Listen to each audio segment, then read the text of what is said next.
Strawweight, so 52.2 kilograms or 115 pounds. Both fighters in the cage now. We have the RMMAU against the RMMAU. So the teammates are having a go today in this cage. So and it does cause complications because, again, you have to split the coaching. Yeah. You know, how do you coach against someone that, you know, you've been coaching? So do you tell your athlete where his weaknesses are? Are you coaching him against one of your athletes? Or are you just coaching him on his strengths and not really going after your own fighter? Yeah, it is a tricky, dicey situation, I'll tell you that. So it's Kurban Omarov in the blue and Farhod Rahmоналиев in the red.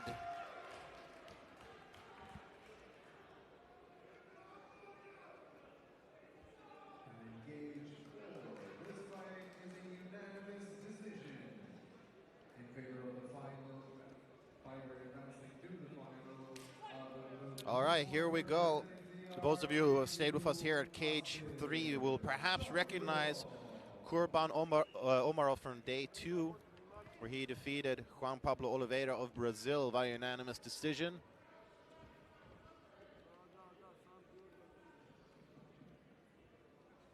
Again, it's all of that knowledge that they have on each other from training, from sparring, from warming up together. What is it that they can remember? What is it that they can implement? And where in the memory bank did they get one over on them in the past? And you've got to wonder, in these situations, there is always the risk of facing your teammates. So, like, when you're training together in the days leading up to this, do you hold back a little bit? Do you actually show all your tricks? Do you maybe keep a little something up your sleeve? I think a lot of the times, you know, with the national teams, is some of the guys don't come from the same gym. Yeah. So they'll train together in the week, you know, a couple of weeks build up or the month build up to World Championships. But I think it's even worse if they come from the same gym, because then you know everything about each other. You know, it could be your general sparring and prep partner. Nice right hand there. You can see, caught him just a little bit of redness already showing there on the face. Yeah, that's right. Rachmanaliev's nose reddening up a little bit here. Very crisp punches. Again, that fast twitch muscle fiber. These guys are incredibly quick. Yeah, that was some nice defense there from Rachmanaliev. Looked like he almost kneed the head of Omarov as well. Whew, haymaker of a right hand misses there. So much wind from that one, you can catch a cold.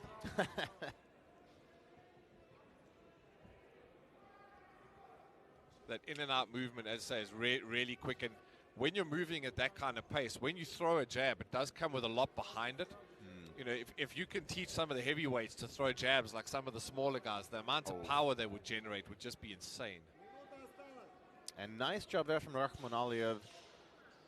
Ducked under the strike, got the takedown. He is in a guillotine, no, I think he's just trying to keep him down. Good work there. You can see just holding him down. He's got the leg over just to, you know, almost like a rubber guard, just to try and keep him from doing anything. Probably hoping the ref will stand them up for inactivity. And I haven't seen too many of it happen at the moment. The guys seem quite active and quite busy at the top. So it takes a lot for the guys to be stood up.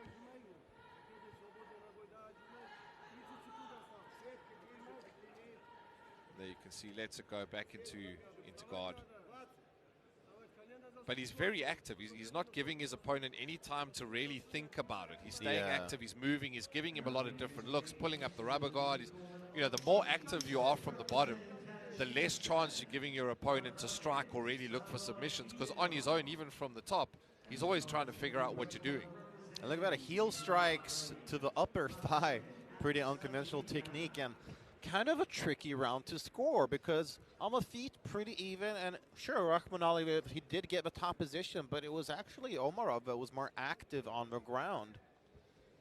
So and that's the trick. I think in the old days when you were on top, the judges would generally score for you. You know, and that's what would happen. You're in top position, you're seen to be in control. But nowadays, the athlete at the bottom stays busy and strikes more, and looks like they're dominating the fight even from the bottom. Because in that case, you know, the athlete at the top is the one that was scrambling more. He was trying to see what his opponent was doing, how to not get submitted. And I think Omarov did a very good job of that. You know, he was constantly trying to put him under pressure. So it's, does the judge score the athlete on top, or does he score the one on the bottom who seems to be the more active fighter? All All right, seconds out. We will continue to be second round.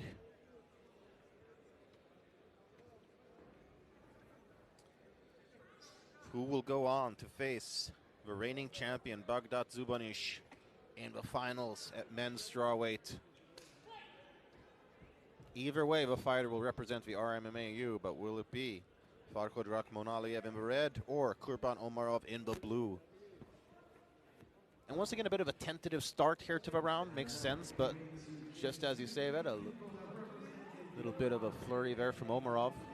Yeah, definitely more measured from both opponents. But Omarov looks like he's also, he's judging the distance very well. He's not just throwing the same punches. Yeah. You know, as he comes in, he'll throw an uppercut or he'll throw a hook or a jab. He's not just constantly throwing the jab and making himself predictable. I like Rахмоналиев's use of a jab so far, but he's landed a couple nice ones.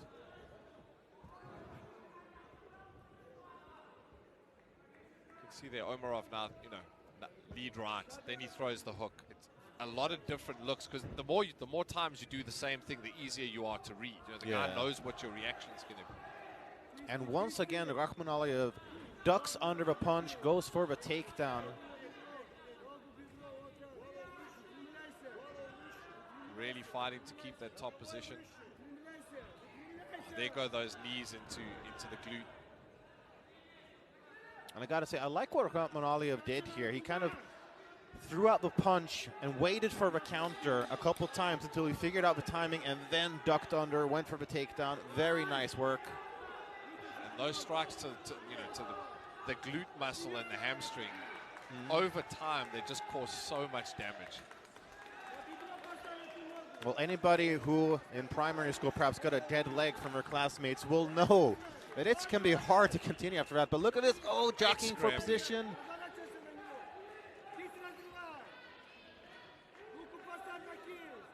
Farhod Rahmоналиев also competed here at Cage 3, day 2. Defeated Odil Saifedini of Uzbekistan, also via decision. See, he's really putting his weight on his opponent as well. You know, whenever he can, he's trying to drag him down with the full weight of his body. Very good technique.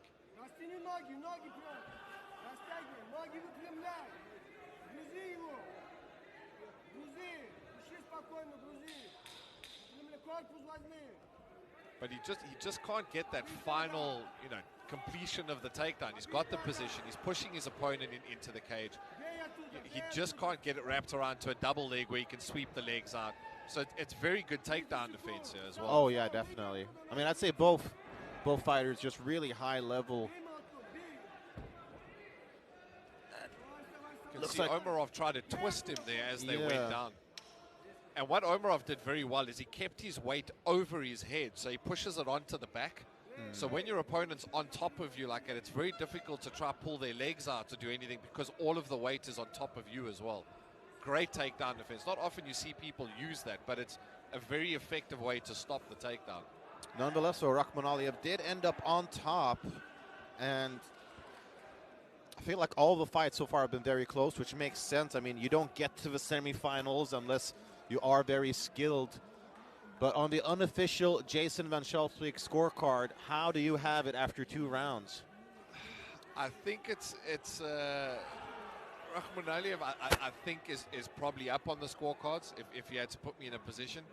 I don't think it's clear though. I think it's still pretty close. I think he's up, it's by a hair. Sways it. Yeah, so I think a third round could sway it. But I do think he's up by a bit. I mean, he was controlling the cage. He was, you know, he had his opponent against the fence. Even though he couldn't complete the takedown, I think it could be there. I think the first round for me is the tricky one to score because that was the one with strikes from the bottom. It depends on which way the judges saw it. I could probably call it even. Yeah, I think going into round 3. I would not be mad at it being 1 round apiece. And that means both of these guys have to come out here and stamp their authority on the third round. If it's that close in the first 2, you want to make the third one decisive. You want a judge to go, if it was a bit of 50-50, that's the guy. Yeah. And one of the fighters is bleeding. There is some blood on Omarov's shirt. I'm not sure if it's his or if it's Rachmonaliev's. No, it's Rachmonalia. In between the rounds, you can see there was blood coming out of the nose. Okay. Great job by the cutman, though. Managed to stop the bleeding really quickly. You can see he's now coming into the fight, ready to go. I think another part of MMA that people don't really give a lot of credit to is the job that the cutmen do. Yeah. A really good cutman can win or lose fights for a fighter. That's true. That's true. There are a lot of different components that go into securing victory. That is for sure. You can see there that they're in this third round.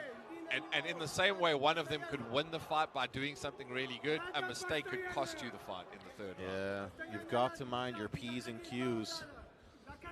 Oh, that was a nice takedown there from Kurban Omarov. Could be exactly what he needs to secure a spot in the finals.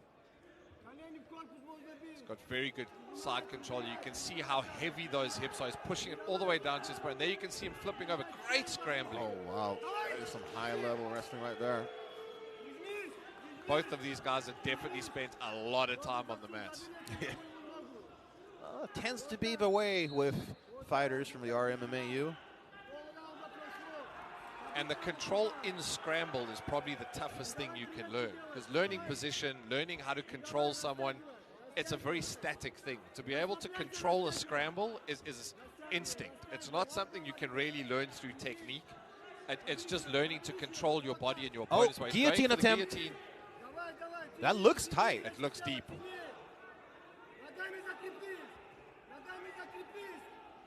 Just not able to finish it off. And the danger with this is you could gas your arms out for the rest of the this round, but there's not much of the fight left, so do you throw caution to the wind and just try and get it in? I mean, it's risk versus reward. You can see he's let it go there, I think. Yeah. I mean, if there is a time to empty the tank, it is in the last round for sure. And we've got about 10 seconds left. The danger with that, though, is if you don't finish it, you've given up the top position. Yeah. That's the danger with guys that fall into their back into guard or go for the guillotines when they're in dominant positions, is if you cannot get the finish, you're now in a position that you don't want to be in. I don't know about you, but this looks like it's going to be one of those split decision kind of fights. I think we could have another one, yeah. I do not envy the job of the judges. Final 10 seconds. And the problem with the very close fights like this is someone's going to leave disappointed, because you always think you were just ahead on the scorecards, or any kind of split decision is a tough way to lose. Yeah, but great fight by both athletes. Great fight. I mean, very technical, fast pace. Rachmonaliev definitely seems to have a bit of confidence about him. If I put you on the spot, where you putting your money? I think Rachmonaliev, actually. I feel like the second round was his for sure, and I think in this third round that he got out of a guillotine, managed to hold that top position. That could just be the tiny little 1% that tips the scales in his favor. But I mean, I can't be mad at either fighter or either decision, honestly. What about you? I'm the same. Whoever wins it, I'm going to say they probably deserved it. Yeah. I probably agree with you on who I think.